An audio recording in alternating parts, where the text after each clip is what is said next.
Welcome to Next on the Tee with Chris Mascaro, the show where you get the inside access to the best minds in the game. Each week, Chris has the privilege of chatting with top instructors, legendary players, course architects, and industry insiders. If you're looking to improve your game, gain a new perspective, or just hear some incredible golf stories, you are indeed in the right place.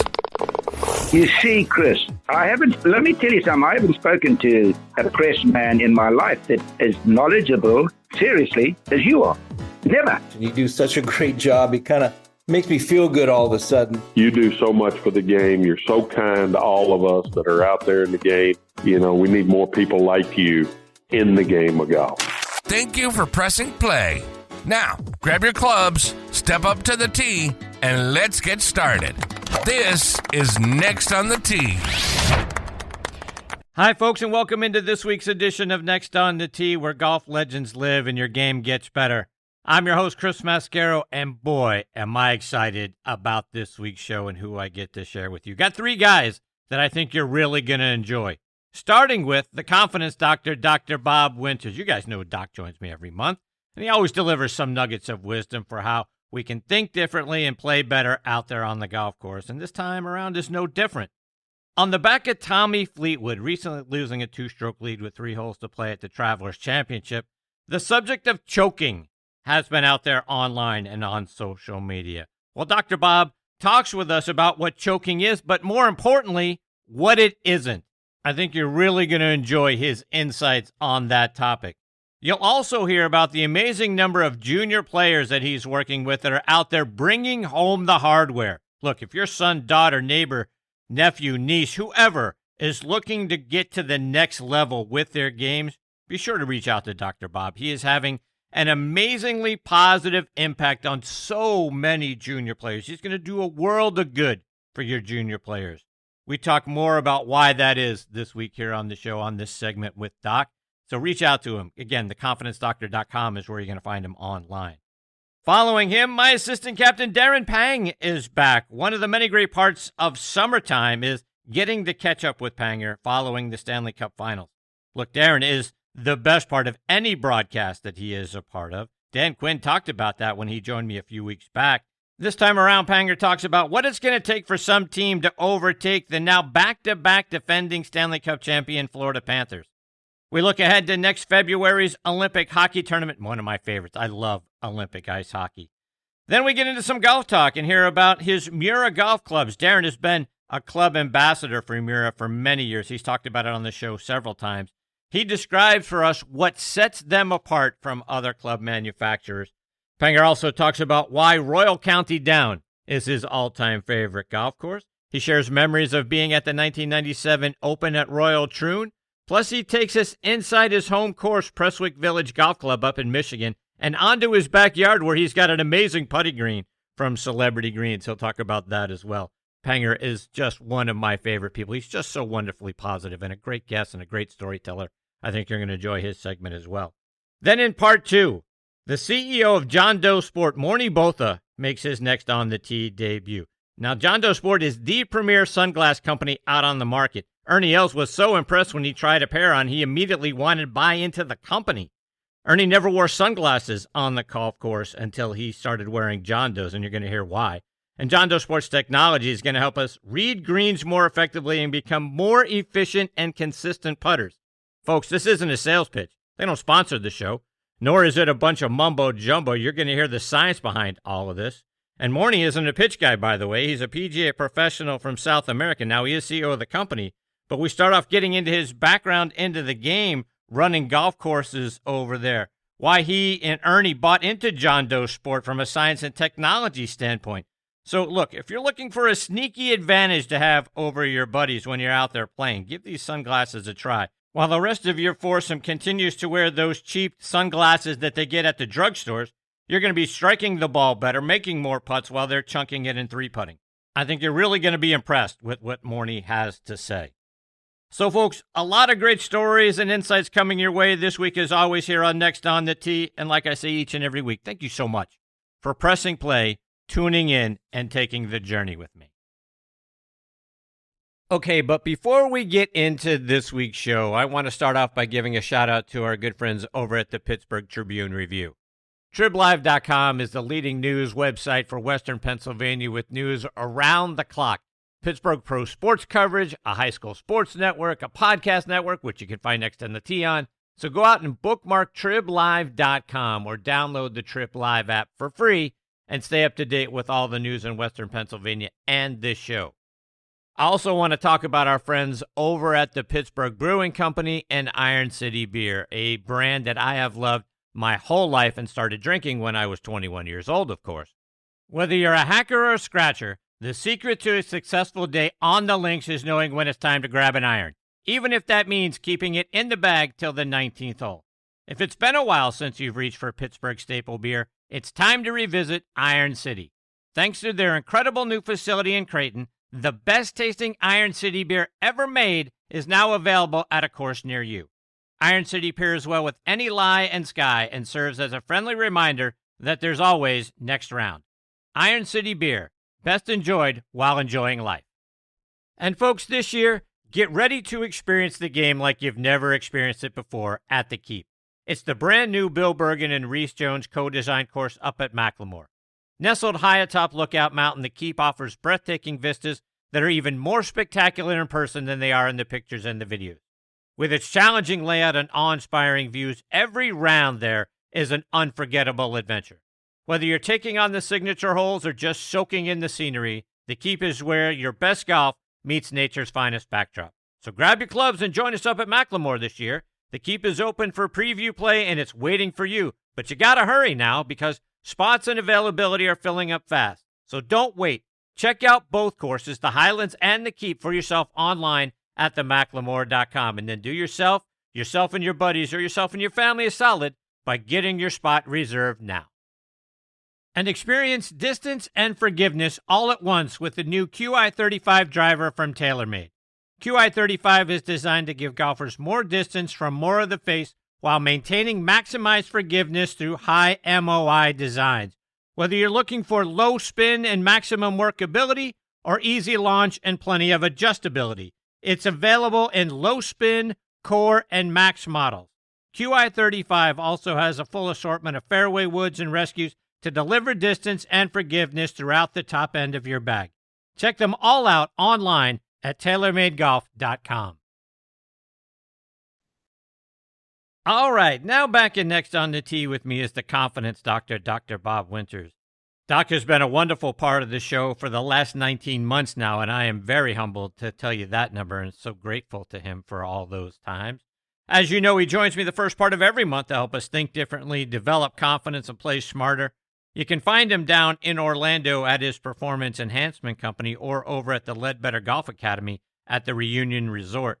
He's doing great work with players ranging from junior golfers all the way up to professional players on both tours. In fact, Doc is one of the early pioneers who developed the mental training for junior players.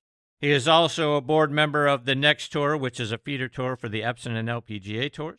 And I couldn't be more excited. He is back with me again this month here on Next on the Tee. Hey, Dr. Bob, how are you, my friend? Chris, I can't believe that half of the year has already gone by. Right? And here we are, really right in sort of the throngs of a hot summer. And, there's a lot of great golf going on right now and a lot of great individual and team competition going on and getting ready for the Open over at Portrush.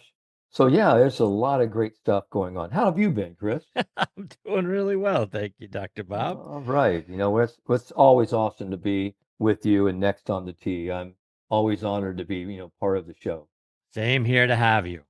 All right, so let's get into this month, and we certainly have a lot to talk about. I want to start out by talking about choking because Tommy Fleetwood, he lost a 2-stroke lead with 3 holes to play a few weeks back at the Travelers Championship. People have looked at him as perhaps choking that tournament away, perhaps the weight of having never won here on American soil. Maybe that was too much for him. I wanted to get your thoughts on that. And to you, what is choking? And maybe more importantly, what isn't it? Wow, that's a great place, to start, today's show. But let's just talk about choking from a scientific viewpoint. I mean, it's been defined by, great researchers, Bylock and Carr, way back in the early 2000s, but choking's been going on for a lot longer than that. But they talk about that it's performing, much more poorly than one would expect on one skill level. So really, when I look at choking, it's suboptimal performance, and it's much, much different than one that you would normally expect in one's regular, what we call participation level. So when we start talking about somebody choking, someone is really, I mean, it's grievous errors. I mean, it's errors that you see it, you feel it, you understand it. And when a player chokes, maybe they felt really confident at one point, and then when they start choking, they start feeling great anxiety, great internal pressure, whether it's, self-induced or other induced, or it's their value, that perceived value of the situation. Things just get out of hand. And what happens? A player starts to over control, over manipulate, over try, over want. And when you have a bad case of the overs, it creates so much tension, so much self-doubt that really what happens, the entire motor performance is really, it's not there anymore. What was once very flowing, very fluid, very easy and trusting now becomes very forced, very filled with triosity, very careful, not trying to mess up, over manipulation and steering. And it's just the opposite of trust. Because when we talk about trusting is the letting go of that conscious over controlling, over manipulation thing. And what happens when we really trust? I mean, trust is a non-issue. We're not even thinking about the outcome or the results, but that's really what choking is. Choking, people have this huge expectation of how things, want to be or should be. And then, when things go askew, they start to become very nervous, very self-aware, and very over-controlling. So that's really what choking is from a very scientific viewpoint. Now, I really want to actually make a difference between what choking is and what being unfamiliar is. When a person is in a novel or new situation, or maybe a situation they haven't been in a long time, now they are in this context, they are in this bubble, and they are being socially and even personally evaluated. And what happens is that if they are a little bit uncomfortable, they play not as well as probably what they anticipate or what they should. And sometimes they sort of fumble the ball. They don't play as well. And it isn't so much choking just due to anxiety and they're overwhelmed. They're just confused and they just are unfamiliar with that situation. So that's the first time. So when a person, faces something new for the first time, you really don't know how you're going to handle it. But I think for so many people who are armchair quarterbacks, commentators, and people on the sidelines, it's really easy to throw that C word around. I mean, the big choke. Well, they just choked. Well, maybe they didn't choke. Maybe, they were just unfamiliar, hadn't been in that situation ever, or they hadn't been there for a long time. Now we start talking about Tommy Fleetwood. Did Tommy Fleetwood really choke? For me, I don't really believe that he did. And I'd be the first one to go up to him and say, I don't believe that. I think you're one hell of a player. The guy has won, so much. He is right there on that bubble of what we call having the monkey on his back, being a player who's finished in the top 5, top 10 more than anybody in the last 40 years who hasn't won a PGA title, but he has come away with a silver medal at the Olympics. He has, been part of the Ryder Cup teams, a star player there. He's won 7 times on the World Tour, DP Tour. So he knows how to win. But I think in his own admission, Chris, is that even before he played that final round, he had a fantastic, 63 in the third round. But I want to talk about that third round because that third round versus the fourth round, there's a lot of difference there. That third round, and Tommy does this a lot, he plays these great rounds when almost no one really expects anybody to play that well. But if you think a third round, he hit 14 out of 14 fairways. He hit 15 out of 18 greens. He had about 160 feet of putts that he made. He made about a 66-foot putt, made a couple of 30-footers. So he really had everything going, that day. And now when he steps up to the first tee and he's playing up there in Keegan Bradley country, playing at TPC River Highlands up there in Connecticut, and that's New England, territory. And here is, the USA Ryder Cup captain, and he's got people chanting USA, USA. And here's Tommy being part of that European, winning squad. So it becomes almost adversarial. It becomes almost like a Ryder Cup match play. And I had, a couple of people tell me that they were people shouting at Tommy, going, "Well, Tommy, it's now or never." And so when you've got, that sort of context, that sort of situation, I'll tell you what, now this is a different, kettle of fish than just going out there and trying to play some golf. So he didn't get off to the very best start. And people say, well, what was he doing? Because his putting has really been sort of one of his Achilles heel. But I think he even talked with Butch Harmon, and they talked about, don't go in this final round and let's not really putt defensively. Let's putt, with assured confidence. And I saw him putt, he had about a 10-footer for par on the first hole because he got in a little bit of trouble off the tee. He hit a really, really good putt. The second hole, he makes like a 4-footer, plays the hole great. And so he rebounds very well, Chris. But also at the same time, on that first hole, Russell Henley makes about a 20-footer for birdie on the first hole. On the second hole, before Tommy makes his, Keegan Bradley makes about a 17-footer for birdie. So he's looking around and all these people are making putts. And that really happened all day, to Tommy. So it was back and forth. He was, leading it. And if you think about it, when we came to the ninth hole, Keegan Bradley steps up there and he makes a 64-footer on, the ninth hole, to make a birdie. Now he gets, right up there, very, very close. But if you look at that, tournament, Chris, everyone was in the hunt. Scotty Scheffler was making a run on the back. Harris English was making a run. Russell Henley was playing very, very well. And Tommy and Keegan were going back and forth. But I want to say this also about Keegan Bradley. He is one hell of a competitor. Kudos to him. Congratulations. A great victory for him. But also at the same time, Keegan Bradley made 168 feet of total putts. He made a 64-footer, a 37-footer, a couple of 16-footers, and a bunch, 6 and 7-footers. And I tell you what, when you've got, somebody making that many putts, well, I tell you what, now that's something, to actually sort of, you look at it and you try to actually block it out and stay in your lane. But almost on every tee box coming down that stretch, and TPC River Highlands, let's give it all, the credit's due. That place is just made for drama. It is made for, for great finishes. I remember, Jordan Spieth, knocking one in on the final hole there on the 18. But when they talk about, Tommy Fleetwood choking, if I thought Tommy Fleetwood was going to choke, when he was on the 17th green, he hits a great shot from the bunker across the water onto the green. He now has a 30-footer, and he hits it, and that ball goes about 6 or 7 feet by. And I'm sure you saw that as well, Chris. But if he was going to have any type of choke, that would have been the time. But he actually almost let that putt get away from him, but he sank the next putt, and it was center cut into the hole.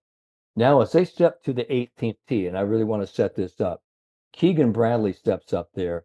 Now he's got his positive momentum going, got the crowd with him. They're shouting, Keegan, Keegan, USA, USA. He's all pumped up.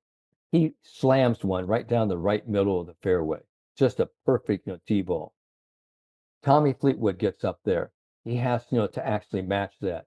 He knocks it down the left middle. Now, I think Tommy is about 7 yards away. Now, this is really where it kind of gets into, what I call maybe a little bit of over control, overthinking. Maybe this is really where a lot of people think that he choked. He was going back and forth between, hitting a hard pitching wedge or maybe going to a 9-iron. He and his caddy were having, a nice conversation, a little bit too deliberate, perhaps, about how the wind was going to affect the ball. Perhaps, they overthought it, overanalyzed it. And maybe, you've got to, at that time, you've got to go with your gut instinct and say, this is, the shot I'm going to commit to.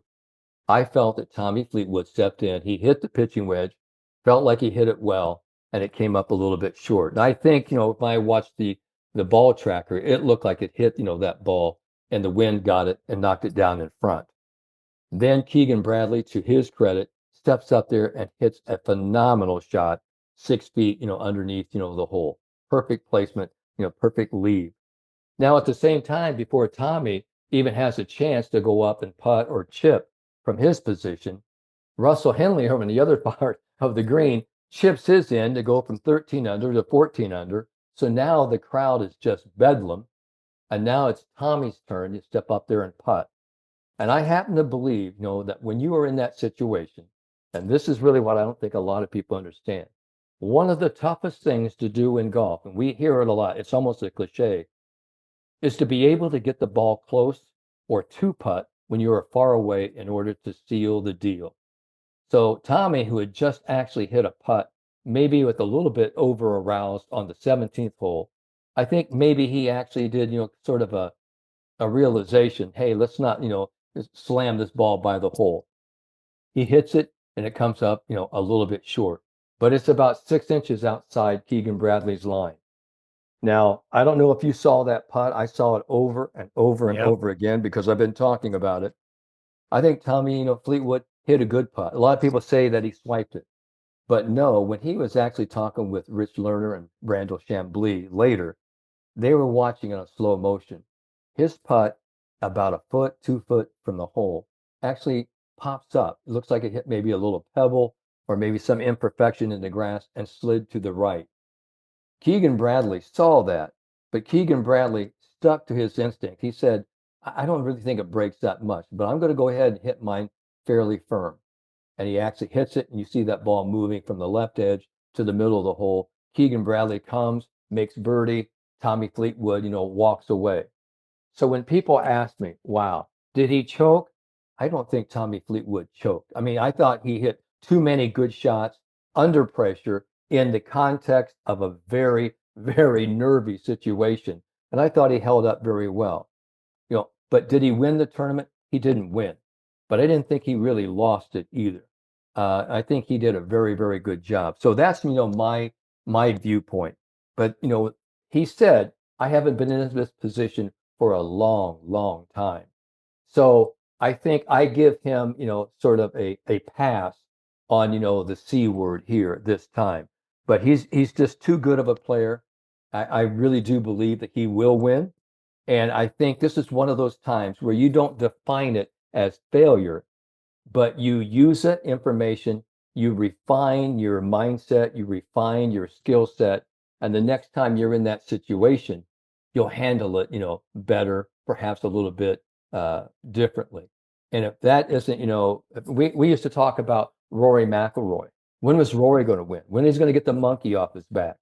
Well, Rory went 10 years, and let's face it, Rory in the Masters, I think he choked about 5 or 6 times. I mean, really choked. Yeah. But he also became clutch. And I want to talk about that. Being clutch means performing at a very high level during a situation or event that is filled with, what we call personally, critically felt feelings about that performance.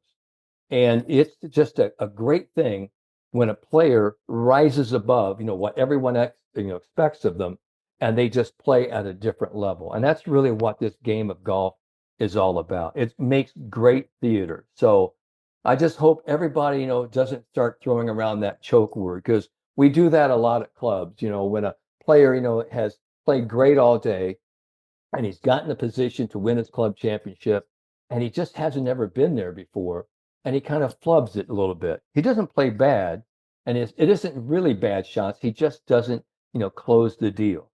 Well, you could say that's, choking, but I only say it's choking if you've been in that situation several times before and you don't close the deal. You haven't learned anything from those previous failings.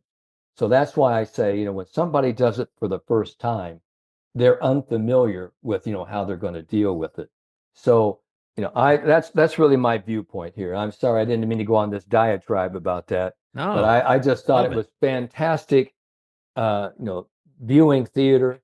I think it's great, from a psychological, physiological approach to see different people. And that's why we're always telling people, listen, that's what, your whole routine, your whole one-shot process is all about, is that it sort of insulates you from all of this external chubba lubba that is just pounding you.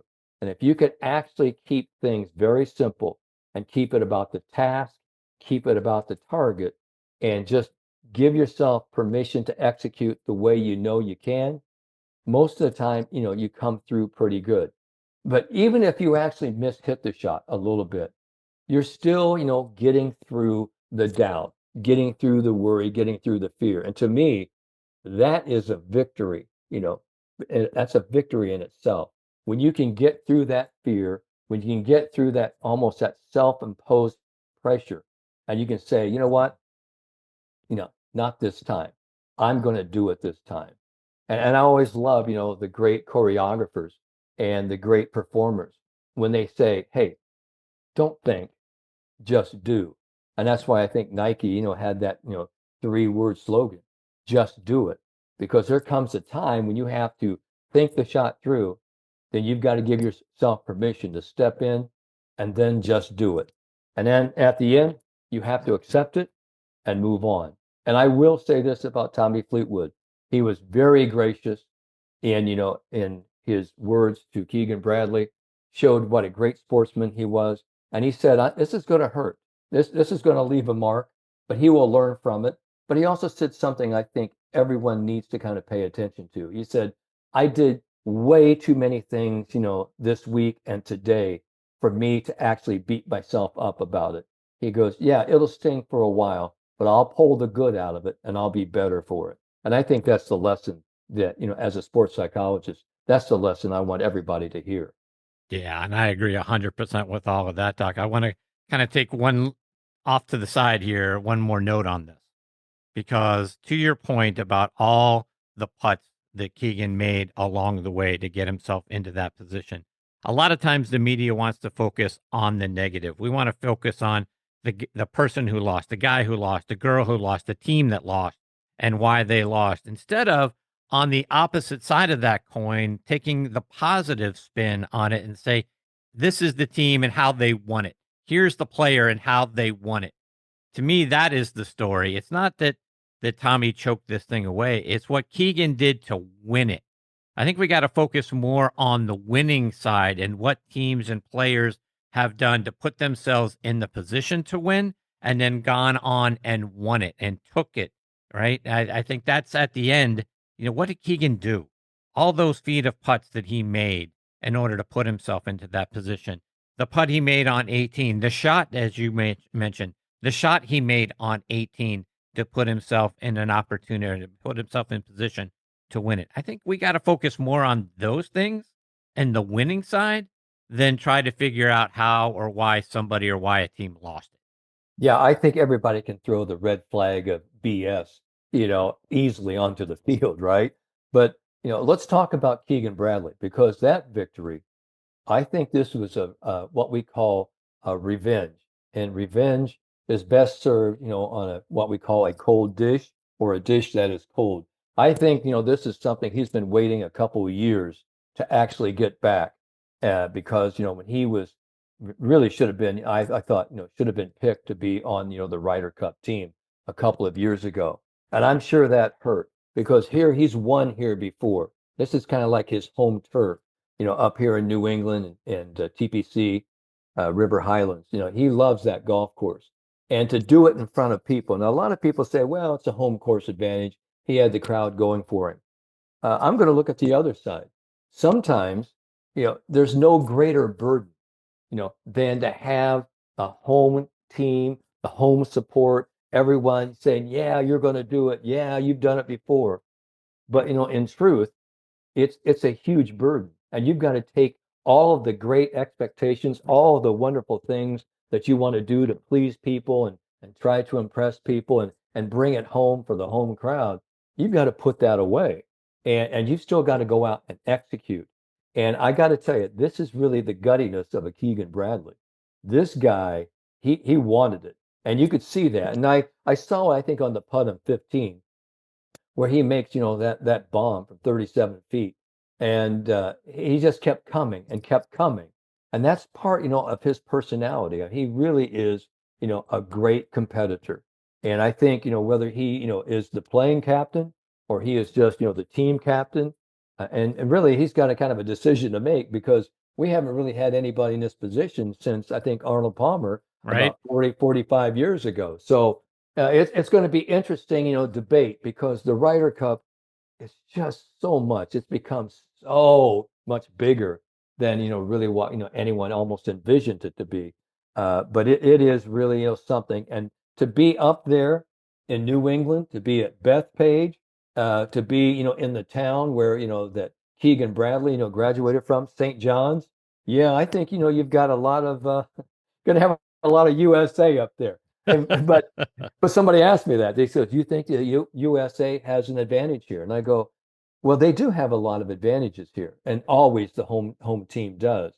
But the one thing that we know from the sports psychology research is that whenever teams and individuals come and play in a hostile environment, sometimes that hostile environment elevates their level of being able to execute, and they feel like their backs to the wall.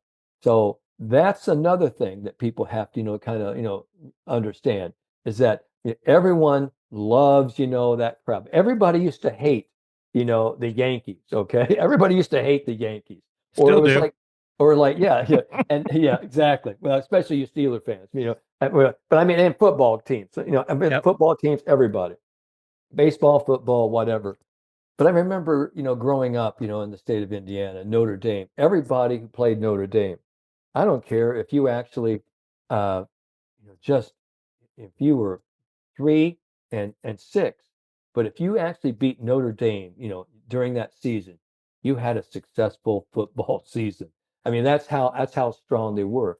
And I think that's the whole point is that here we are, we're coming into, if you're the European team, they're coming in here to the United States. They're coming into Bethpage, Bethpage Black. I mean, it is, a hell of a golf course. You're going to have an unbelievable, crowd. It's going to be a fever pitch.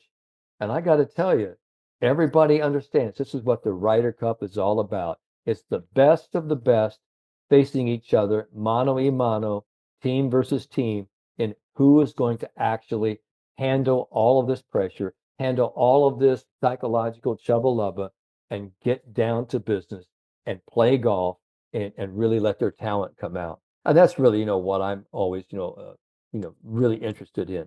Who is going to actually be the very best golfer at this moment, at this time? Don't tell me what you're going to do. Show me, don't think, just do, right? There you go. Doc, let's switch gears a little bit because your junior players continue to rack up wins and honors. You've got several players that are out there vying for the Florida State Junior Championship title, both on the boys and the girls side. Talk about the players that you have competing there and how well they're doing. They are playing and they are just finishing up, and they've just finished the 54-hole Florida State Golf Association Junior Championship. And this is the first year that both the boys and the girls championship was held at the same location. It was held at Streamsong Golf Course on the blue and the black courses. Unbelievable, facility, Streamsong. They have the red, the blue, the black. It's a fantastic facility. And the listeners haven't ever been there. It's just it is a destination golf course to go to. Beautiful golf course. And I give kudos now to Anna Boone from Davenport, Florida, from Champions Gate. She ended up, winning today. This is like her third victory in a row. And I'm so proud of Anna. I had a chance to, work with her dad, Aaron, for several years. I've had a chance, talk with her. And she's just been on a tear this summer. She's having what we call an epic summer. And I think she shot, scores of like 73, 67, 69, and she won by one shot. So, I mean, those are some really, really good scores. And I had, three players who finished in the runner-up position. I had Sean Koltoff, who's going to be a first year at Florida State, this coming fall. I had William Lyle. He was there. He's going to be I think, just a 15-year-old. He's down from Bradenton, Florida, and he's there at the IMG Academy, and I work with William, and he was runner-up, along with Cameron Baez, who will also be a first year at USC Aiken. So they all were shooting 67, 65, 66, and they all lost by one shot. And I mean, they all finished tied for second. But I also want to, recognize a player, Jake Valentine, who was like in 50th place or 51st place. And Jake went out. We had a nice conversation last night. And I said, listen, I said, you've had food poisoning the first 2 days. You're Oh, feeling a little bit better right now. I said, you've gutted it through. I said, listen, I said, you know, you're ready to go. I said, but you feel like you've been playing, but you've been under the weather. I said, beware of the injured or beware of the sick golfer.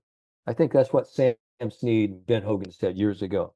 Beware of the injured golfer, beware of the sick golfer. And he did that today, and he went out and shot an 8 under 64 today. And wow. I think he moved up 33 spots. I think he's like, maybe even more. I think he tied for 14th. So I mean, that's a huge thing. So, but I've been around junior golf for a long, long time. And I remember, Chris, years ago, back in the late 70s, early 80s, and I've been doing this for a long, long time. Uh, I was, talking, to young players, coming out of high school, going to play amateur events, getting ready to go to college, and helping, different college teams and helping players make that transition from high school to college golf and then on. And I remember being out on tour, and following a lot of my players out in the mid 80s to the late 80s, early 90s, all the way through the 90s. And I remember I had a guy come up to me and he goes, "Who do you work with out here?" And I was telling him I had a number of players. He goes, "Well, I only work with the best of the best. I'm an elite coach." And I looked at him and he goes, "Well, really?" And he asked who I worked with. I said, "Well, I work with everybody. I work, with juniors, I work with college players, the developing young tour players, and, the great players, players to be number one in the world." He goes, "No, I'm just not going to spend any time, with the juniors." He goes, I'm going to be right here at the top. And he said, "I'm going to work with the top 1%." And I walked away from him, Chris, thinking, all right, you're going to deal with the 1%, but I'll tell you what, I want to deal with the 99%. I want to deal with everybody else. If you want to take the 1%, you go ahead and you can have that. But I want the 99% because what I've found over the years when I help, develop and coach, the Nike junior golf programs all across the country, I started introducing the mental game into our golf skill foundation, our physical skills. And the junior golfers loved that. They loved, understanding what it meant to play the game, what it meant to really work hard and really develop physical skills, but at the same time develop mental and emotional skills that would help them keep their composure, that would help them understand what it means to really save a shot versus wasting shots. And so I've been doing that for a long time, and I've been very fortunate to have so many of these junior players that I've worked with just keep graduating. You talk about the feeder program, like we have these young ladies now. They're going from junior golf to, amateur golf to top college golf, and they're going up into these different tours. We have the Next Tour, which is an unbelievable feeder tour for the Epson Tour and the LPGA Tour. And these young ladies, I mean, I remember years ago, the LPGA logo would say, "These girls can really play." And I got to tell you, they really can. Because you see, some of these, cutie patooties out there who are 13, 14, 15, taking their driver and busting that driver 250, 260, 270. You're sitting there going, wow, I mean, she must only weigh 105 pounds. And they are just ripping that ball out there and they're shooting low scores.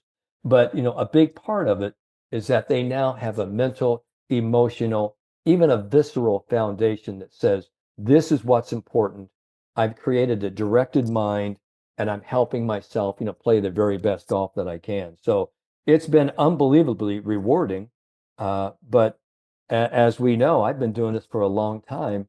And I think, and I really do believe this, I think it's, the fountain of youth is really just being around them. Really, I think it's one of the things that's Keeps you helped me young. understand. Yeah, it keeps me young. It's the fountain of youth. I mean, I tell you what, before I even knew about social media, I had all my junior players helping me. They go, Dr. Winters, here's how you do this. This is AI. This is what you do. Here's how you actually, make yourself, look a little bit better in the photos. So it's pretty funny, because and they really help you. They really do, keep you young. So I've been really blessed in that way, Chris.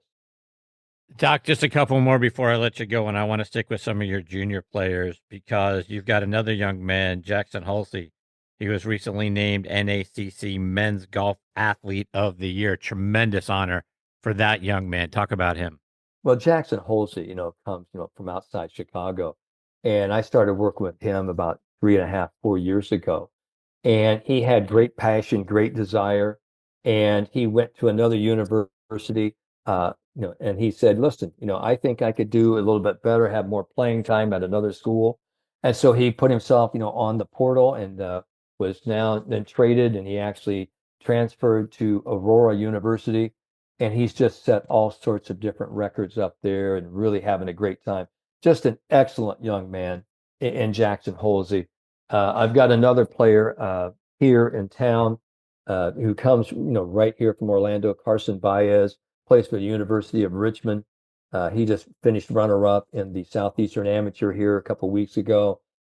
He was like the freshman, of the year, the Spidey newcomer athlete of the year for the University of Richmond Spiders.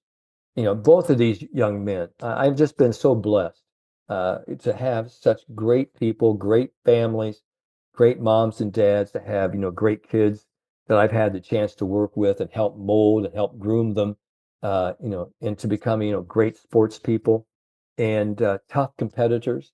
Because I always tell them, I said, when we start working, my philosophy for each one of you is that when you go out to go play, I want you to absolutely win 2 championships before we even hit, the ground. And I got this years ago, and I will give him all the credit in the world to the late great Jim Flick. And Jim and I were talking many years ago, and he was talking about having the great mindset, but having a great attitude and becoming a great competitor. So I always tell, my kids, my philosophy is that whenever you go play in a tournament, I want you to be able to say to yourself, look in the mirror, that you can play anywhere, anytime, with anybody, under any conditions, and feel like you can compete because you are the very best competitor there and you have the best attitude. And I think that's really, what I'm trying to instill in all these young people. And I think it just carries over into every level, every aspect of their life. So really what I'm teaching, I don't think it's just golf skills, Chris. I think it's everything you can do in life. I think they're very basic confidence building life skills. And I think that's what Dr. Bob Winters is all about. There you go. One more I want to get your thought on, Doc, because being here in Georgia, you've got one of your students that's going to transfer up here to UGA, Caroline Tuttle. Tell everybody about her. King Tut, Caroline Tuttle. I tell you what, here's just a great player, big smile, big time game. And she had been, at the University of Florida, but she got hurt, I think, during her sophomore season. So that put her back, pretty much a year. But she's graduated from the University of Florida. And now she's going to go play for the Dogs. And I think she has one more year of eligibility. And she's going to be doing, a master's program up there at Georgia. So Caroline Tuttle, King Tut is what I call her. She's going to go and she's going to make an instant impact, on, the Dogs, this year. So look, let's look out for those Dogs, the University of Georgia Bulldogs with Caroline Tuttle. And I think she's just going to be a great addition to the team. And I just think that, what they're doing up there with Georgia, University of Georgia and their team, the women's team, I think is going to be, fantastic this year. So I love it, because she's going to be up there, playing for the University of Georgia Bulldogs. And I work, with Coach Ket Vanderpool with the Georgia State Panthers. So, we've got some people up there in Georgia that I'm working with now. We got the Georgia State Panthers. We've got University of Georgia Bulldogs. And I talked to Chris Mascaro, outside, I mean, I've got you. I've got a bunch of people here I'm talking with. So it's all good. That's All fantastic. good. Doc, for the people that are listening and say, I've got to get my son or daughter involved with working with Dr. Bob Winters, remind them how they can reach out to you, get some more information, work with you, and then also follow you online and on social media. They can all go to my website, and that is theconfidencedoctor.com. That's all one word, theconfidencedoctor.com. And you can actually find me there. You can find me at the David Ledbetter Golf Academy, davidledbetter.com. You can also look me up on Google. You can look me up on Instagram and Facebook under Dr. Bob Winters or Dr. Robert Winters. There are a lot of ways you can get a hold of me, and I'm always, always interested to help people who want to get motivated and find out how good they can be in this great game. That's awesome. Doc, you're the best, my friend. I can't thank you enough for coming back and sharing more of your stories and insights with us again this month. I'm already excited about what you're going to share with us once we turn the page to August. You're just the best, my friend. Thank you so much Chris, for being here. And let me tell you somebody, you are the one person in all of all these podcasts that I talk with that never, ever chokes. You always come through big. You are really what we call the serious clutch performer, pal. So keep being clutch, Chris. I appreciate you, Doc. All Take right, care, my have a good friend. one. All the best you and your family. Look forward to catching up with you again soon. Thank you, Chris. Have a great evening. Thanks. You too, Doc. Bye. That is the great Dr. Bob Winters, folks. And I tell you what, if you are not sold on Dr. Bob to this point, I don't know what to say to you, folks. I mean, what a tremendous individual, first and foremost, that Dr. Bob Winters. And again, you can find him online at theconfidencedoctor.com or on social media at Dr. Bob Winters or at Dr. Robert Winters. But this is a gentleman that is taking young junior players and turning them into winners. This is also a guy, let's not forget, he's a heck of a player too, folks. Remember, we've heard stories about him playing out on tour, playing alongside Mr. Palmer and players of that nature. So he knows a thing or two about the golf swing too, so he can marry both of those together for you. But this is an individual that if you are seeking to take your game to its highest level, you've got to work with Dr. Bob. He is a guy that can also work with us. It's not just the A players. You heard him talk about that earlier in the conversation. He isn't looking at only the 1%ers. He's looking at all of us. You want to win your club championship? Work with Dr. Bob. He can get you there too. So he is a tremendous individual, a tremendous mental coach that can help all of us get to the next level in our games.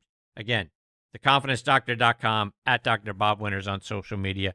He's already got me excited about what we can talk about as we look ahead to the month of August. Coming up next is one of the all-time great hockey broadcasters and people that you'll meet in this life. A guy who's just so wonderfully positive. I can't say enough great things about Darren Pang. I love Panger. Before I bring him into the show, though, I want to remind you about our wonderful friends over at On Point Golf and their out-of-this-world On Point Golf Ball Marker. And if you don't have one, folks, you really need to go check it out at onpointgolf.us. Get the #1 ball marker in the game of golf. On Point is the only three-dimensional ball marker out there, with alignment technology and a removable coin that is approved to use according to the rules of golf. As you know, putting is all about line and pace.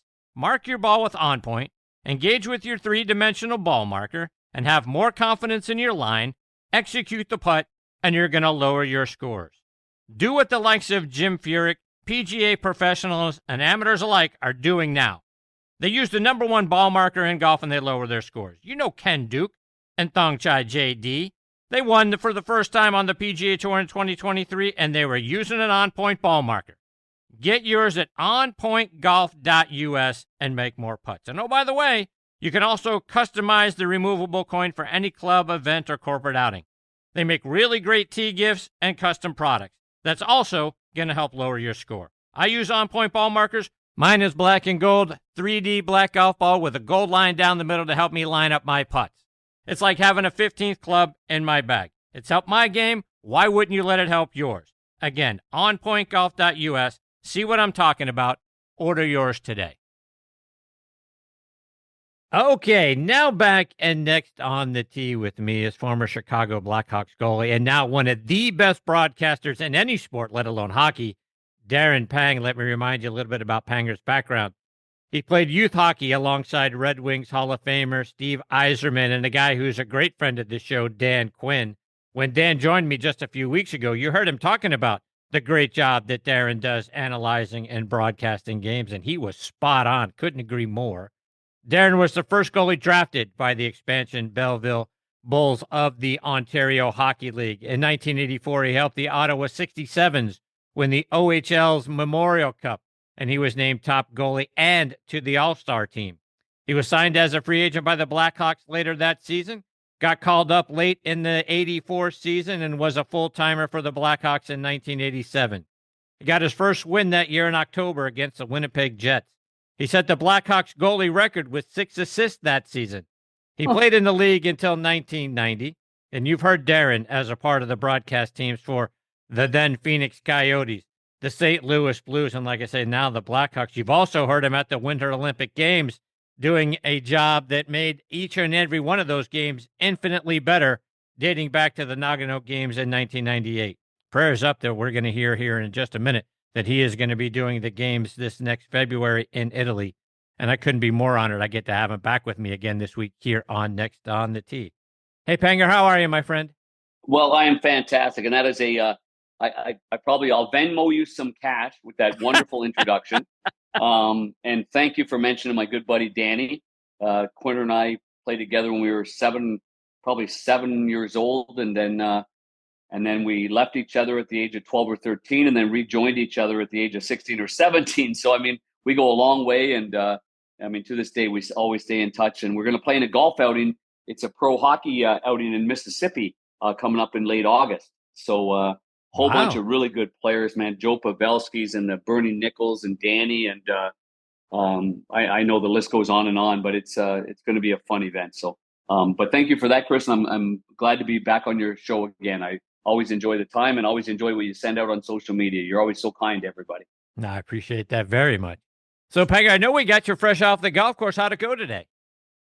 You know what? It went well. We had a little 5-man wheel and got the short end of that straw, that 2 against the other 2, and had some good moments and had some bad moments. I think I shot 76. I played a club here in Highland, Michigan. In the summertime, I'm at a little place called Duck Lake in Highland, Michigan, and my club that I play at is called Prestwick Village Golf Club, and it's only about 3 miles away. So it's been unbelievable to get away from the city of Chicago or in St. Louis and come to the lake. And I chip and putt here on the back of the lake, and go out to the club. And the neat thing about Prestwick Village, because you're all big golf fans, so anybody that's been in this area, it's off Route 59 in Highland Township, just north of Milford. And Prestwick Village has got 25 acres of practice facility. I think if I'm not mistaken, it's the second largest practice facility acreage-wise in all of Michigan. So it's really cool. It's like a horseshoe. You can go against the wind. You can go short game areas. You can chip. You can hit long balls. You can go into the wind, side wind. So it's really a great facility. I'm really, really lucky to have it so close to where I am. So let's take that a step further, Darren, because I believe the course hosted the Michigan Open back in 2017. When I was taking a look at the golf course, the par 5s looked pretty treacherous to me. Talk about the golf setup, the course itself that you get to play all the time. Yeah, you're right about that. And I think the Michigan Open was there for 5 straight years. And I've been a member since 2016 or 2017. And yeah, you're right. It starts off with a par 5. The opening 9 holes, you go a really good par 5 to start you off, and then a highly rated par 4 that goes about 420, and then a really neat little par 3, and then it jumps right back into a par 5. And then one of the longest and toughest holes on the course is a par 4 5th hole with a big lurking tree with gumption, I'll call that, right about 30 yards from the green setup, and then you jump into a shorter, fun par 4. The golf course itself is impeccable, and once you play the front, and it's It's a little bit more open. Fairways are forgiving. The green complexes are really difficult and large. But then when you get to the back, when you get to 13, 14, 15, I've had many, many friends come and they're like, wow, we just walked into Northern Michigan. So it's really unique golf course, always well maintained. Like I mentioned, the greens are big, but if the members don't see the greens rolling at 12s, they're sour. I've never, we all have our group of guys that play their own clubs, or whether it's public or private, and they play them all the time. That's their home course, and all they do is beef about their own greens. And I tell you what, the first time I joined Prestwick Village and I'm playing it, I'm like, these greens are fantastic. Sure enough, the members that have been there for 10 or 20 years, they're like, these greens are slow. We got to get them sped up. So, I mean, that's the strength of the club, is the big greens and very fast greens. And so that's a big challenge, and puts a lot of emphasis on your putting and your short game to get that ball in the hole. Speaking of greens and practicing your putting, you've got a heck of a green in your backyard from your friends over at Celebrity Greens, rolling somewhere in a 12 and a half, typically on the stip. Talk about what you've got in your backyard. Well, I've got, Weston Weber was originally with Southwest. And when I was in Arizona, I had Southwest do my putting green back then. And then, he sold the company, Weston did. And then he was in a non-compete for a little while. So he started Celebrity Greens. And so he didn't have anybody in Michigan representing, Celebrity Greens. So I was going to a couple of different companies, and they were good. But I just remembered what it was like having those greens back in Arizona. And so I called Weston and I said, listen, is there any chance you can send somebody here? And sure enough, Weston flew up himself, and he brought in a couple of guys from North Carolina. And it was the greatest experience. And we ended up getting a guy here. His name's Jason Kronk. He's a real good college player, and I play with him at our club, and he owns a landscaping company. And I said, listen, Jason, just come and watch the way this guy does greens. Yeah, and just so as it turns out, Jason brought his whole crew, his landscaping crew, and it was kind of like a university lesson, is what I found. Weston knows what he wants, how he's going to do it, and as it turns out, Jason Kronk, who now has the Michigan side, Michigan Turf, Pro Turf, and he does it for Celebrity Greens, including Dylan Larkin, the Detroit Red Wing star centerman. He's done his backyard. He's done Brian Savage's, that former NHL player that now lives in Michigan. And so anyway, this Jason, my buddy, ended up being the Rookie of the Year for Celebrity Greens, and he's knocking out of the park here in Michigan. So I'm really delighted, because I'm right on the water, and it's so fun to watch boats go by and buddies go by, and I'm putting and chipping. And right now I replaced all my flags, and I've got all American flags to celebrate the 4th of July this upcoming weekend. And people honk their horns, and some of my buddies will drop by and we'll play a little money game and start putting and chipping. And so incredible job. I'll post some pictures after we're done. I think I posted one this afternoon before I went and played, just to say I'm getting ready for your show. And so I'll try to throw a couple more out there for anybody that's interested in Celebrity Greens or any other synthetic company. They're all really, really good. I just put Celebrity Greens into a real high echelon for me, just because of my friendship with Weston and a lot of the guys that have had it done. Switching gears just slightly, Panger, as you shared with us over the years, you're a Miura golf ambassador. And Katsuhiro Miura, unfortunately, the founder of the company, passed away a couple of months ago. I was curious, did you ever get an opportunity to spend some time with him? I never did. And it's a shame, too, because Bill Hollowady, who's my longtime friend, that is the COO of Miura, and he's a Canadian guy that I met in 2007 in Vancouver at an outing, and we've been friends ever since. And I've been with Miura ever since that time. The first time I met Bill, and I said to him many times, I said, "Is there any chance that I can get to Japan? Is there any chance I can meet the family? Is there any chance I can go there?" Just like what who was it? Adam Scott. Adam Scott. I was going to say Rose, but it was Adam Scott, who's got the beautiful AS blades that are collector's items now from Miura. But I'm like, and then sure enough, this happened. Their hearts were broken, Chris. I mean, I know Bill personally was heartbroken for, and still is. The friendships, the relationships, the quality of work that the Miura puts into their clubs is outstanding. I mean, you could see why they were top swordsmen, and sword makers, back in the early 1900s, and how they turned to forge blades like they did. So, again, if anybody wants to try Miura's, it's easy. Go to Miura.com and give it a go there. And tell you what, if you want to go, you can go to Panger 25%, and you'll get a nice little discount right there for your Miura fan. For the folks that aren't as familiar as you are with the Miura brand, and you talked about the quality a moment ago, I mean, these clubs are handcrafted like no other clubs out there on the market. Talk about what makes them so special.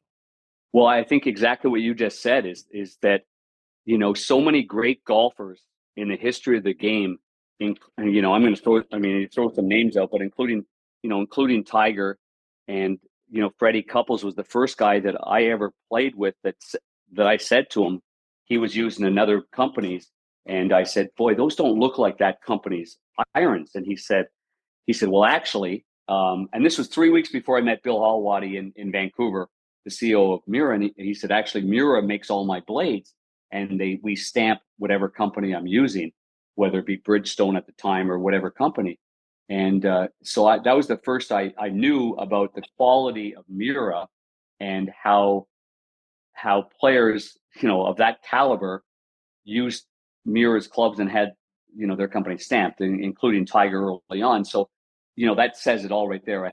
Hand forged from Japan, and just the softness, just the feel, just the fact that the ball comes off there, and you can feel how pure it is. And even on the miss hits, everybody goes, they might be a little smaller, so the miss hits are going to be, a little off kilter. You're going to feel it in your elbows. Or no, you're not going to feel it in your elbows. You're going to feel that it's a missed shot, but you're going to feel the greatness of a really good shot. And so I've had every single model, like from the MC 501s to the MB blades to the smaller blades. In fact, my son Tyler still uses the baby blades. They're very, very, very small. And the 201s, I've used them all, and I just love them all. They're just unbelievable blades, and the feeling and the forgiveness and the uniqueness of them too. You go around, and guys at our club will say, "Hey, Panger, I just got a set of the MC 501s," or and you're like, "Oh, you got the 501s? Let me take a look at them." And there's a little bit of a pride that you have with them. So anyway, if you haven't tried them and you have a chance to, just go on out there. There's so many companies like Club Champion, they have them, but just ask around and see. I know Carl's is such a big distributor right here in Michigan, one of the largest in the world. And you go there and they've got sets of them. They can put something together for you real quick to go take a look at them. But it's the feel, it's the forged, it's the look, and really it's the purity of them. I think that anybody that uses them just falls in love with them. Panger, let's talk about some of the places that you have gone to play golf. I know we've talked in the past about your travels over to Europe and over to England, Ireland, Scotland. Talk about some of the places that you've played most recently.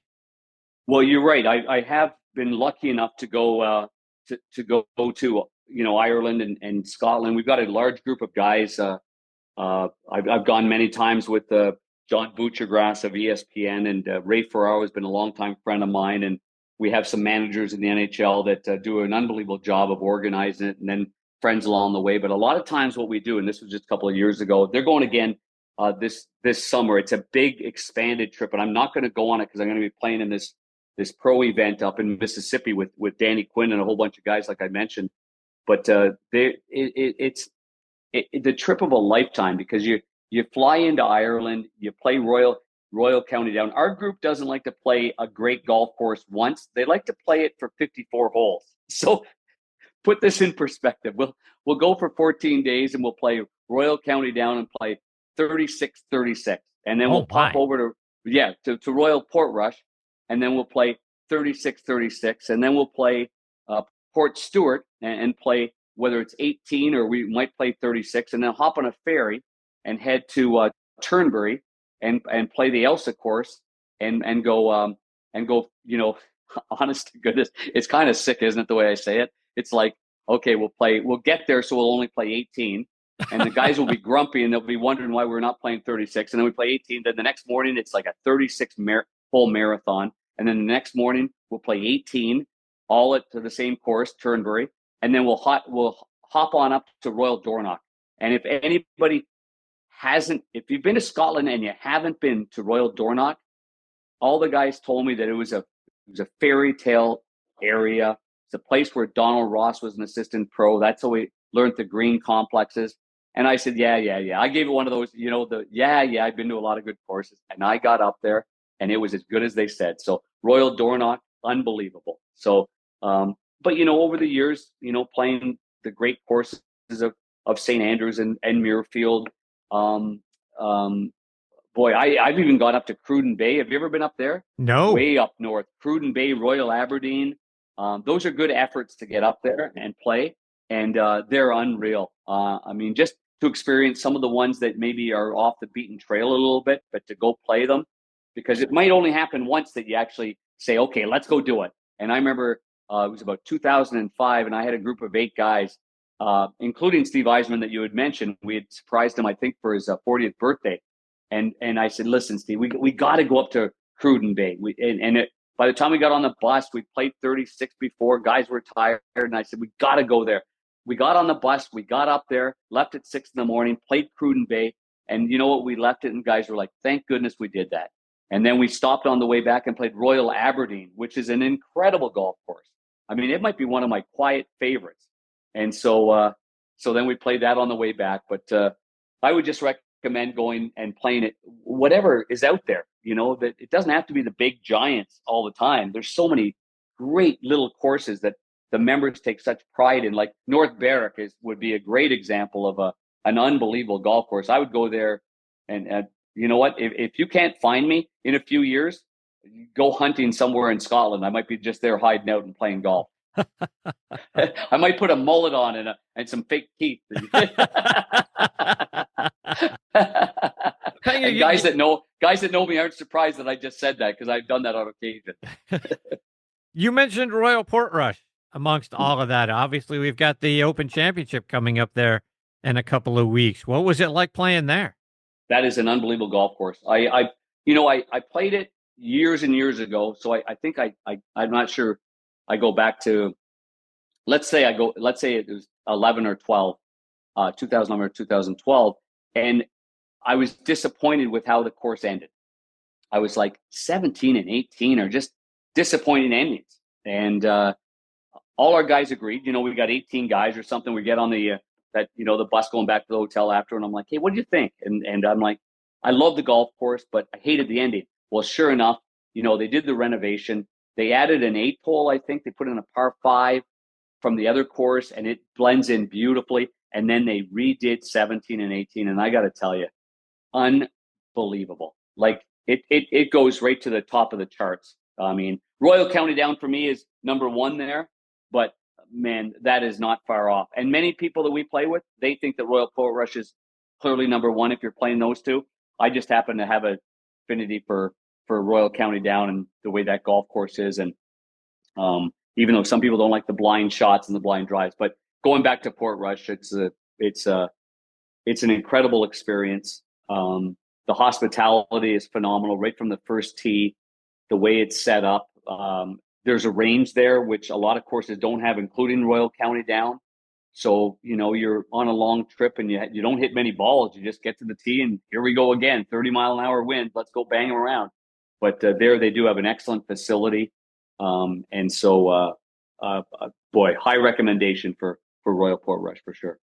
So tell me more about Royal County Down, because it is listed number 1 on a lot of lists out there saying it's the best golf course on the planet. Tell me about why. Well, I think number 1, you get to Slieve Donard. If you stay right there at Slieve Donard, it's incredible. It's right there. You've got the ocean, obviously, or should I say ocean? Whatever the big Irish Sea or whatever it might be right there. And then you're in a spot that reeks of Royal, like it's like, okay, you go to the putting and chipping area, you go to the first tee, the waves are coming off the right, the wind's coming off the right, big gorge, big hill on the left, and you're in it right away. It's a par 5 and you think, this is an easy par. It's not. And then what impresses me about Royal County Down is the precision of the shots that you have to make. There's a par 3 that I believe is 7, I think it is. It's 125 yards, 128 yards. And some of the guys that played in the Irish Open said this is the shortest par 5 I've ever played. I mean, you make a 4, you're happy. Half the time you're walking off with a 5, and you're like, what just happened? It's 128 yards, and people go, oh, it's tough, it's gimmicky. No, it's a precise golf course, and the hole number 9. When you hit your tee shot and you can't really see what's down below, and then you get down and you see the landscape behind it, it's just magnificent. It's just an unbelievable golf course. So for it to be ranked higher than Royal Portrush, I'm sure many locals would disagree, or many would absolutely agree. I'm just saying that me personally, I put Royal County down just slightly ahead of Royal Portrush. You were at Royal Troon back in 1997 when Justin Leonard won the Open there. He'd come from 5 strokes back in the final round. How do you round. get that information? That's amazing. I know things. You are something. So tell me about what your experience was like there watching Justin Leonard bring home the claret jug at Royal Troon.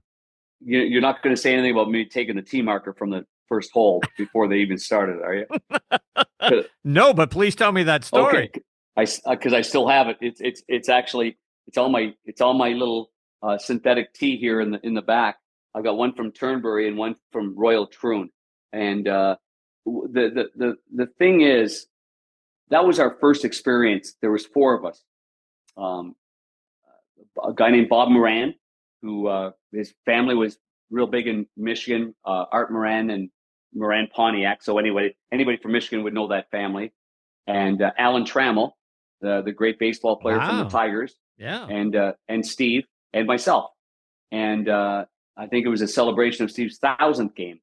And so we had this all set up, and Steve would often say, I don't want to I'm not going to Scotland until I win the Stanley Cup. And this was 1997, February, when we surprised him with this. And he hadn't won the cup yet. And it was his big thing. Like, I'm not going there until we win the cup. And so we kind of did this whole surprise, and here's where we're going to go. And sure enough, they won the Stanley Cup in 97. So it made the trip even that much better. But we're standing there on the first tee, and where all the stands are put up, and we're just looking around, and players are starting to kind of come in, and it's like, oh my goodness, this is the first time any of us have ever experienced the Open Championship and seen the stands and Royal Troon. And obviously that time we never got to play it. We did play it 5 years later, and it was really an incredible golf course. But just being there and seeing the excitement, and you know what it is about, this it's the Scots, or the way it is at the Open Championship, but just the total respect and the total honor. It's like, oh my goodness, it's something special to go there and experience it, because our golf is a little different. And I'm not saying that they take it any more seriously or they're more gentlemanly, but there's something about the way they are there that everybody should have to experience. And especially when you get on the greens, Chris, because if you're slow on the greens, which they think, Americans slow on the, they just make fun of how slow North Americans are on the greens. They're like, would you putt the ball in? Why does everybody mark the ball? There they get up, they step up, they putt the ball. They don't mark the ball all over the place. So they do make fun of us in how long and how long it takes for us to read it and to get the caddies in and to go through all the routines that we go through naturally here in the United States or in Canada or North America on the putting green. All right, but you got to tell me, how did you get away with getting a tee marker like that? I guess can't imagine you don't put one of those things in your back pocket and walk around all day. You find the greenskeeper and they're kind people, and you pay them. You pay them some pounds, and that's what I did with the Turnberry one, and the Troon one was a bit of a gift. I'll say that, and they're very generous people. So, but I've had them for this long, and now that I've got an area to put them, it makes for a great area for my little tee shot chipping area here in the backyard. No doubt. Yeah. All right, so we got to talk a little hockey before I let you go. And let's start off with the team at the top, the Florida Panthers. They don't look like they're going anywhere anytime soon. For a minute, I thought maybe Toronto might get him in the conference playoffs, and then they dropped the puck to start the second period in Game 7, and it was all over. Yes, But it was. they've gone, obviously, to the last 3 Stanley Cup Finals and won 2 of them over Edmonton, oh, by the way. Your thoughts, what is it going to take for Edmonton or anybody else to overtake these guys? It's going to take a lot. And, it's going to take some luck because they are a well-oiled machine. There's one thing to go to 3 consecutive Stanley Cup Finals. It's another thing to go to training camp every year following the Stanley Cup Finals and showing up in better shape than you were the year before. I have found that incredible to listen to the players talk about the standard that they have set individually and the competition that they have to go to training camp and to be in better shape. Can you imagine? Like, just go through this in your mind for a second. The first year they lose in 5 to Vegas. They're all banged up. It's the first time they've ever been to the final. They beat Boston in Game 7. They had a heck of a run. And then they show up the next year in camp in better shape than the previous year. Then they win the Stanley Cup. They show up in camp in better shape than the previous year, and they'll do it again this year. So what makes me afraid of the Florida Panthers, if I'm anybody else in the league? It's their desire and their commitment to continue to play the way they're playing. And so they've got obviously keeping Ekblad and keeping Marchand and keeping Sam Bennett, having an all-world goaltender, tells me that they're not going away anytime soon. So that's just the facts. But again, the Tampa Bay Lightning were on a roll. And I remember when they played Columbus, what year it was, I'm not sure. And they were steamrolling everybody. And bang, they got thumped 4 straight. Bobrovsky was the goalie for Columbus. Like, you don't know what's ahead of you. But what I will say is the team that's going to beat the Florida Panthers better be ready for a war. And if you knock them off, congrats to you. And that'll open the door for everybody else. Panger, the U.S. won the IIHF World Championship back in late May for the first time in 92 years. Tage Thompson scoring the gold medal clincher. Can a combination of that team plus the team that we saw the U.S. put out there for the 4 Nations Challenge, can they finally get themselves over the Canadian hurdle as we look ahead to the Winter Olympics in February? Oh, absolutely. I mean, I think that's as wide open as you can get it. And showing no signs of disrespect to like Sweden and Czech and the Finns and how it works out with the Russians. But I mean, listen, the Olympics are something else. Because the lights are bright. Many times it's one mistake and it's in your net and it's over. The 1-game elimination is totally stressful.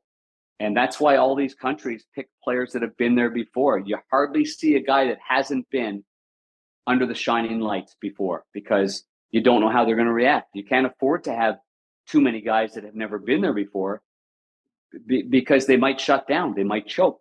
That's just the facts because they've never been there before. They never experienced it before. So, but the way that the U.S., played in the 4 Nations, and I was lucky enough to do just 1 game for TNT. I think I did I did Canada-Sweden to open it up in Montreal. But it was just, there was a hunger, there was a desire, there was a passion. There was you're not going to beat us up. We're going to be, I like the whole thing. I like what it brought to the game of hockey and the intensity, and it showed a lot of people that the Americans aren't just a bunch of superstars from a whole bunch of different states, unlike Canada that has always played hard for the leaf on the front.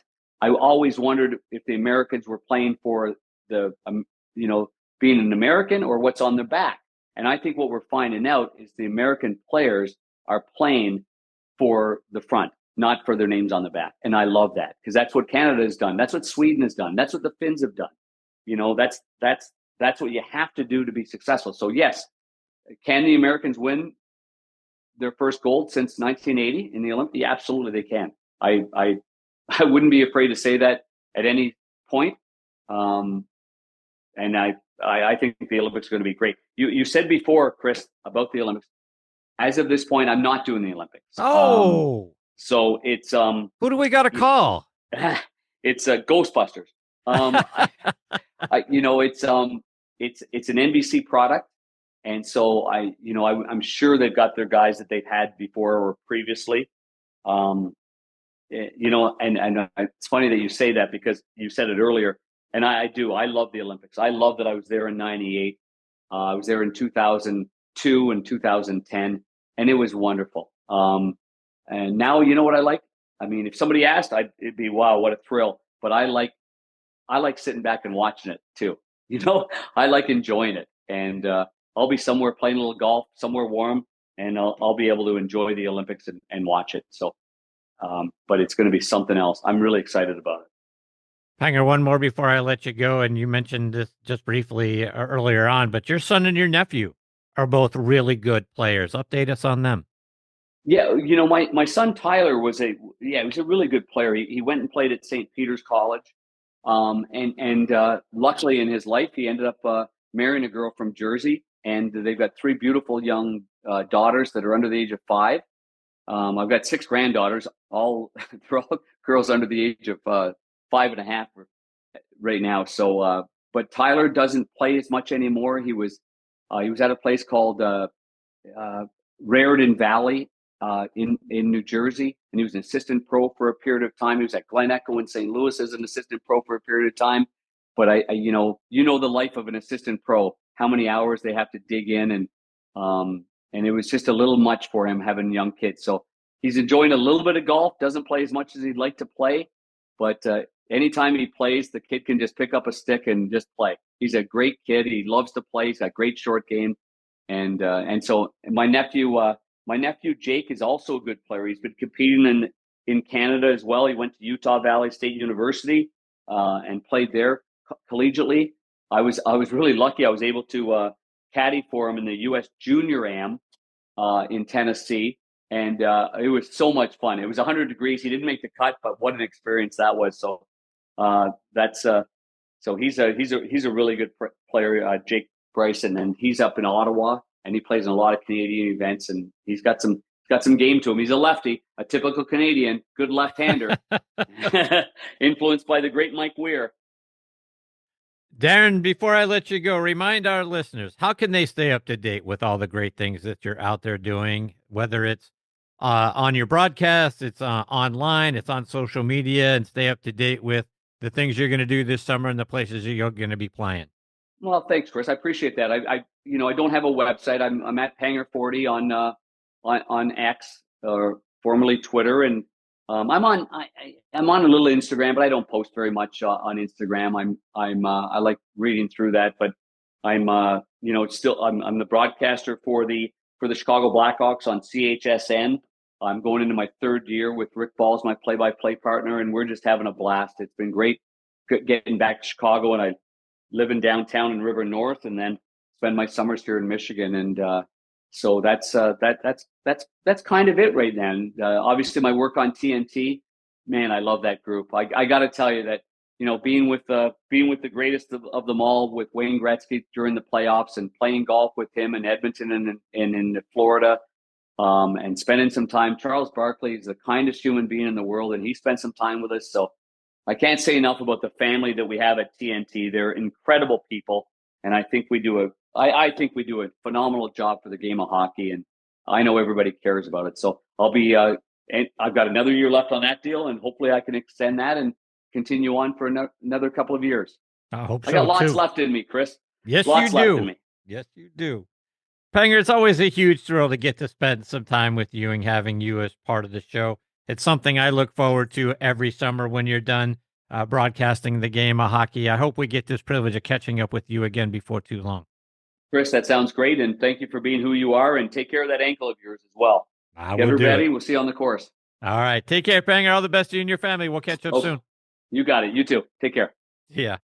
That is the great Darren Pang, folks. At Panger40 is where you can find him on X, Twitter, whatever we're calling that thing these days. And then, obviously, tuning in to listening to him do the Blackhawk games and the games that are out there on TNT is something special. Look, he makes every game he is a part of infinitely better. And I'm so disappointed to hear that he's not going to be a part of the Olympic broadcast, because he just brings something extra special to a game that he is a part of. So hopefully Hopefully that may change, but I get that he might want to spend some time just watching the game and enjoying it himself from his living room or wherever he might tune into the games. But anyway, look, follow Darren Pang. He is optimistic, positive, upbeat, always bringing something special to whatever he's a part of, and that includes his social media pages. So hopefully, like I say, we get the privilege of having Panger back on the show again before the hockey seasons. All right, my friends, it is time for me to put a bow on part one of this week's show. My sincere thanks again to the Confidence Doctor, Dr. Bob Winters, and Darren Pang for making the first part of this show so much fun for me to be a part of. I hope you really enjoyed it and got something out of it. I mean, these guys are both fantastic individuals. I love them both. I can't thank them enough for all they have meant to me. Doc now 19 times. He's been a part of the show for a little over a year and a half now, each and every month. I can't thank him enough for that. And Panger, how great is Panger? That guy is just one of the great people you get to meet in this life.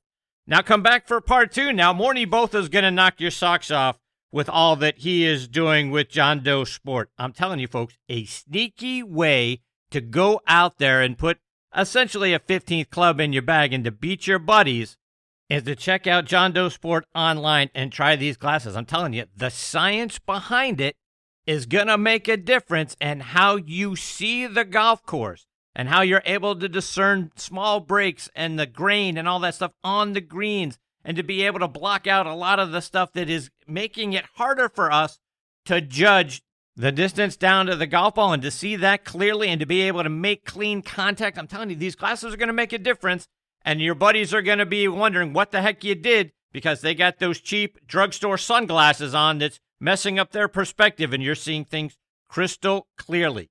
Come back and check out part two with Morny Botha. Folks, again, I can't thank you enough for being the greatest supporters in the history of podcasts. I appreciate each and every one of you so very much. Until next time, hit 'em straight, my friends. Thanks for joining Chris again this week on Next on the Tee. We hope you enjoyed the conversations as much as we did. Please share the show with your golf buddies and be sure to follow it on Trib Live or your favorite podcast app so you never miss an episode. Thanks for pressing play and being part of the journey. We'll see you next week, right here, where the best minds in golf share their stories.